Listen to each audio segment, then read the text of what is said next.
नमस्कार विद्यार्थियों, वेद व्यास क्लासेस में आपका स्वागत है। जैसा आप जानते हैं कि हिंदी साहित्य का इतिहास आचार्य रामचंद्र शुक्ल जी द्वारा लिखित है, उसको हम पढ़ रहे हैं। ये हमारा तीसरा वीडियो है। तो यहाँ तक हम 2 वीडियो में कवर कर चुके हैं। यहाँ से आगे देखिए आप। महाराष्ट्र के संत ज्ञानदेव ने, जो अलाउद्दीन के समय संवत 1358 में थे, अपने को गोरखनाथ की शिष्य परंपरा में कहा है। उन्होंने यह परंपरा इस क्रम से बताई है: आदिनाथ, मत्स्येंद्रनाथ, गोरखनाथ, गैनीनाथ, निवृत्तिनाथ और ज्ञानेश्वर। इस महाराष्ट्र परंपरा के अनुसार गोरखनाथ का समय महाराज पृथ्वीराज के पीछे आता है। नाथ परंपरा में मत्स्येंद्र नाथ के गुरु जलंधर नाथ माने जाते हैं।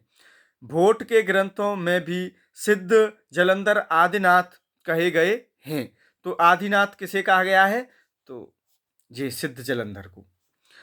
सब बातों का विचार करने से हमें ऐसा प्रतीत होता है कि जलंधर ने ही सिद्धों से अपनी परंपरा अलग की और पंजाब की ओर से चले गए। वहाँ कांगड़े की पहाड़ियों तथा और स्थानों में रमते रहे। पंजाब का जलंधर शहर उन्हीं का स्मारक जान पड़ता है। नाथ संप्रदाय के किसी ग्रंथ में जलंधर को बालनाथ भी कहा है। नमक के पहाड़ों के बीच बालनाथ का टीला बहुत दिनों तक प्रसिद्ध रहा। मत्स्येंद्र जलंधर के शिष्य थे। नाथपंथियों की यह धारणा ठीक जान पड़ती है। मीनपा के गुरु चरपट्टी नाथ हो सकते हैं, पर मत्स्येंद्र के गुरु जलंधर ही थे। सांकृत्यायन जी ने गोरख का जो समय स्थिर किया है, वह मीनपा का राजा देवपाल का समसामयिक और मत्स्येंद्र का पिता मानकर मत्स्येंद्र का मीनपा से कोई संबंध न रहने पर उक्त समय मानने का कोई आधार नहीं रह जाता। और पृथ्वीराज के समय के आसपास ही विशेषतः कुछ पीछे गोरखनाथ के होने का अनुमान दृढ़ होता है। आगे देखिए। जिस प्रकार सिद्धों की संख्या 84 प्रसिद्ध है, ये परीक्षा में पूछने के लिए आ जाता है, उसी प्रकार नाथों की संख्या 9। अब भी लोग नवनाथ और 84 सिद्ध कहते सुने जाते हैं। गोरक्ष सिद्धांत संग्रह में मार्ग प्रवर्तकों के नाम गिनाए गए हैं। कुछ नाम है, आप देख लीजिए। नागार्जुन, जड़भरत, हरिश्चंद्र, सत्यनाथ, भीमनाथ, गोरक्षनाथ, चरपट, जलंधर और मलयार्जुन। इन नामों में नागार्जुन, चरपट और जलंधर सिद्धों की परंपरा में भी हैं। नागार्जुन प्रसिद्ध रसायनी भी थे। नाथ पंथ में रसायन की सिद्धि है। कुछ रसायन विद्या थी ना, तो वो विद्या होती हैं।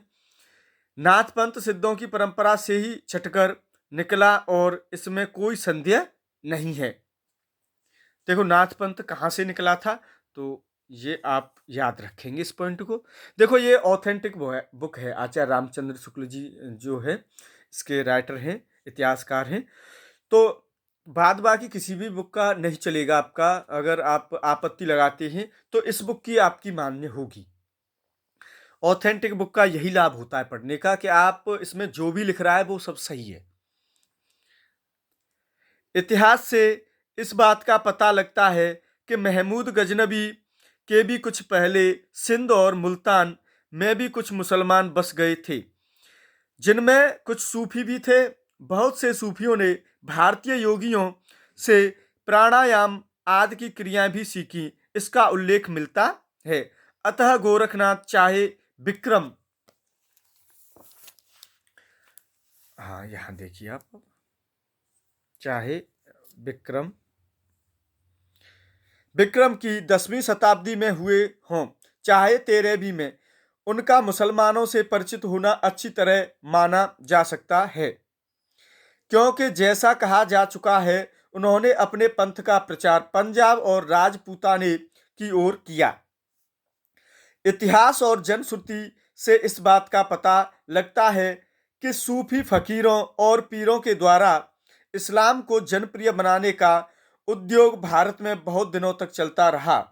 पृथ्वीराज के पिता के समय में ख्वाजा मुइनुद्दीन के अजमेर आने और अपनी सिद्धि का प्रभाव दिखाने के गीत मुसलमानों में अब तक गाए जाते हैं।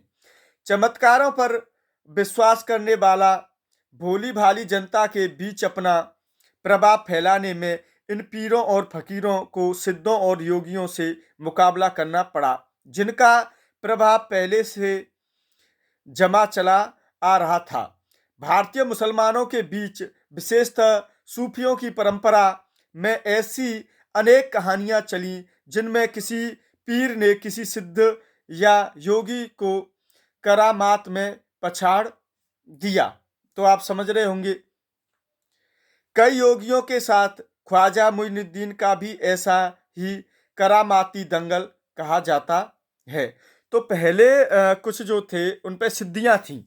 अब आप देख रहे होंगे यह बात सत्य है, जब 1400 शताब्दी के आसपास का समय था तो लोगों पे सिद्धियां थीं, योगी सिद्ध और ये जो।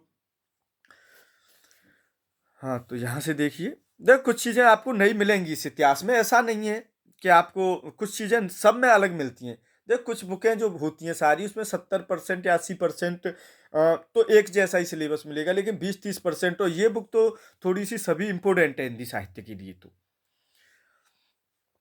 ऊपर कहा जा चुका है कि गोरखनाथ की हठयोग साधना ईश्वरवाद को लेकर चली थी, अतः उसमें मुसलमानों के लिए भी आकर्षण था।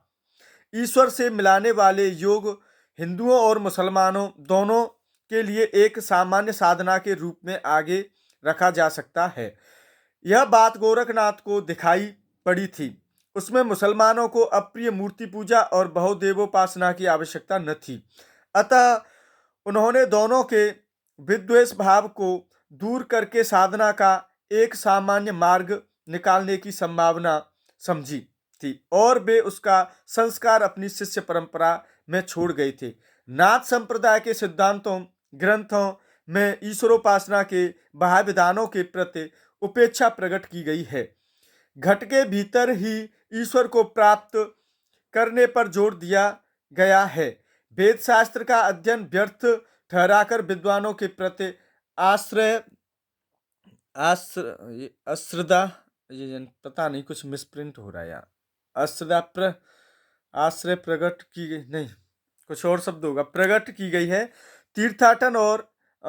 तीर्थाटन आदि निष्फल कहे गए हैं। तो देख लीजिए ये कुछ पंक्तियां आई हैं। फिर योग शास्त्रम पठे नित्यम किमेन्य शास्त्र विस्तारः न वेदो, ये दूसरा है, न वेदो वेद इत्याहुर्वेदा वेदो निगद्यते परमात्मा विद्यते येन स वेदो वेद उच्यते न संध्या संधि रीत्याहु संध्या संधि निर्गद्यते सुषुम्ना संदिगः प्राण सा संध्या संधि रुच्यते। तो ये संस्कृत में कुछ पंक्तियां थी। अंत साधना के वर्णन में हृदय दर्पण कहा गया है, जिनमें आत्मा के स्वरूप का प्रतिबिंब पड़ता है। हृदयम दर्पणम यस्य मनस्तत्र विलोकयेत दृश्यते प्रतिबिंबेन आत्म रूपम सुनिश्चितम। तो ये कुछ हैं। परमात्मा की अनिर्वचनीयता इस ढंग से बताई गई है। शिवम न जानामि कथम बदामि शिवम च जानामि कथम बदामि। इसके संबंध में सिद्ध लूहिपा भी कहे गए हैं। भावन होए अभावन होए इस संबोहे को पति आए। तो ये देख लीजिए आप। देखो पंक्तियां बहुत आती हैं, मैं पिछली वीडियो में मैंने कहा था इन पंक्तियों को विशेष ध्यान से सुनना।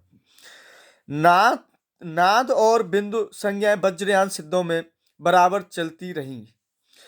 गोरख सिद्धांत में उनकी व्याख्या इस प्रकार की गई है, देखिए। नाथांसो नादो नादांश प्राणः सत्यंसो बिंदोरांश शरीरम। गोरक्ष सिद्धांत संग्रह गोपीनाथ कविराज संपादित। तो ये कुछ ग्रंथ थे, आगे देखिए।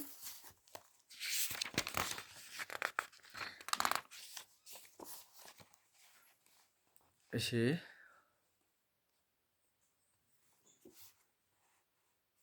यहाँ से, हाँ, नाद और बिंदु के योग से जगत की उत्पत्ति सिद्ध और हठयोगी दोनों मानते हैं। तीर्थाटन के संबंध में जो भाव सिद्धों का था वही हठयोगियों का भी रहा। चित्त शोधन प्रकरण में वज्रयानी सिद्ध आर्यदेव कर्णरीपा का वचन है। तो देखो ये जो पंक्तियां हैं वो संस्कृत में ही हैं।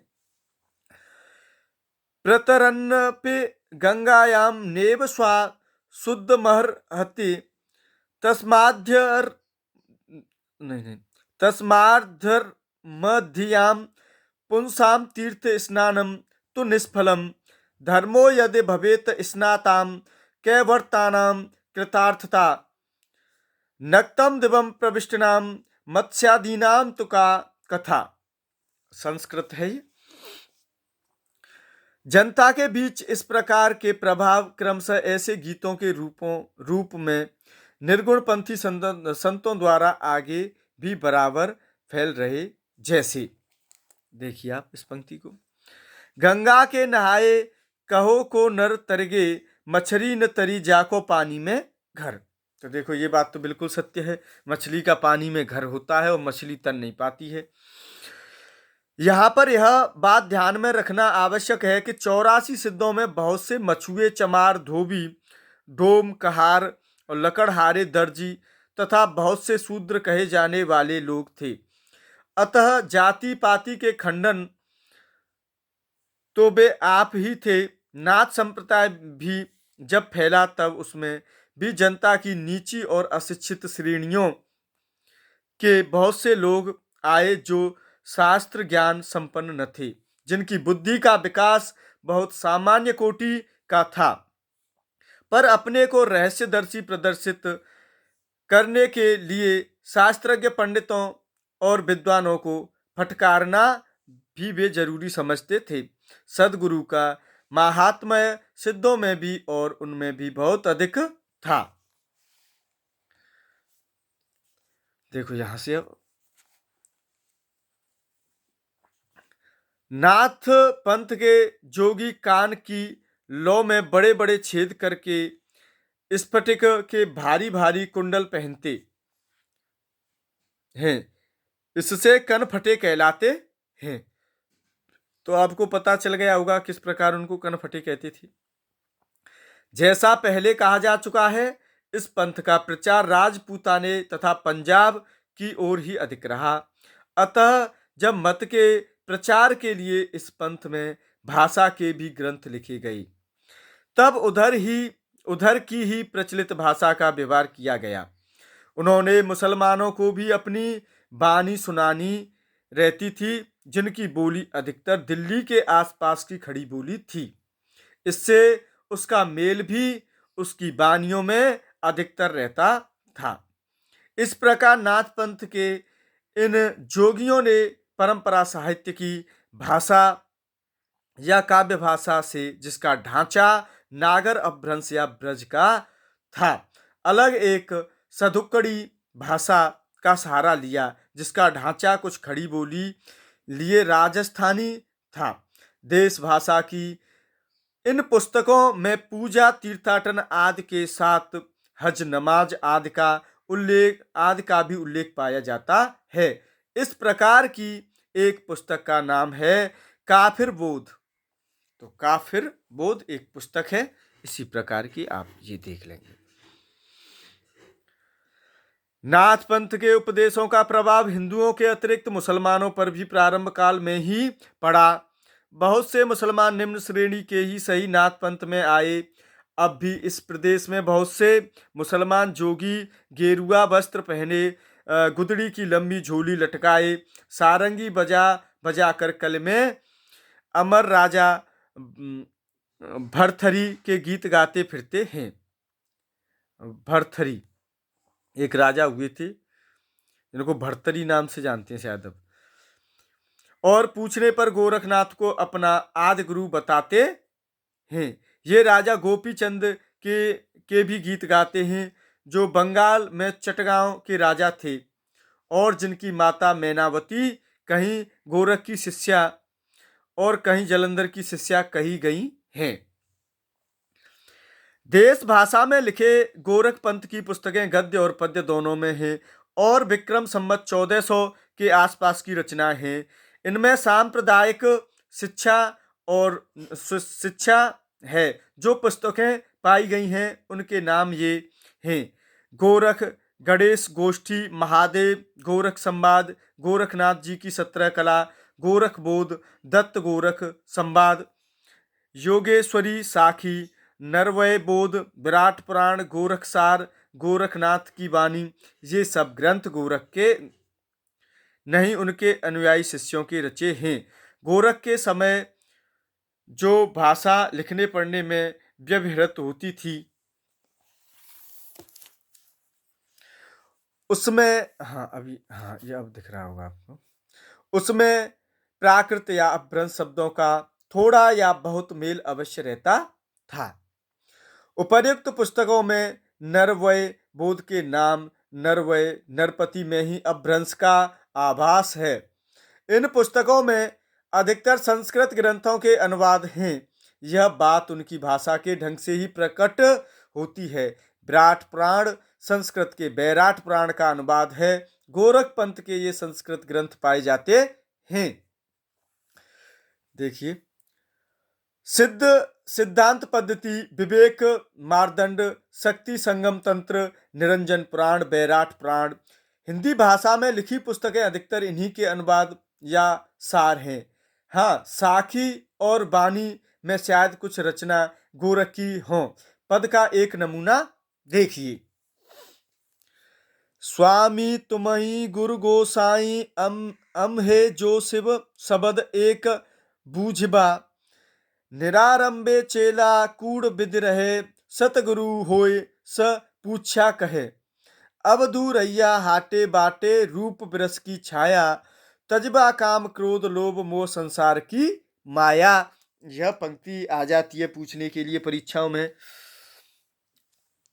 अब देखिए, यहां से सिद्धों और योगियों का इतना वर्णन करके इस बात की ओर ध्यान दिलाना हम आवश्यक समझते हैं कि उनकी रचनाएं तांत्रिक विधान, योग साधना, आत्मनिग्रह, श्वास निरोध, भीतरी चक्रों और नाड़ियों की स्थिति, अंतर्मुख साधना के महत्व इत्यादि की सांप्रदायिक शिक्षा मात्र हैं।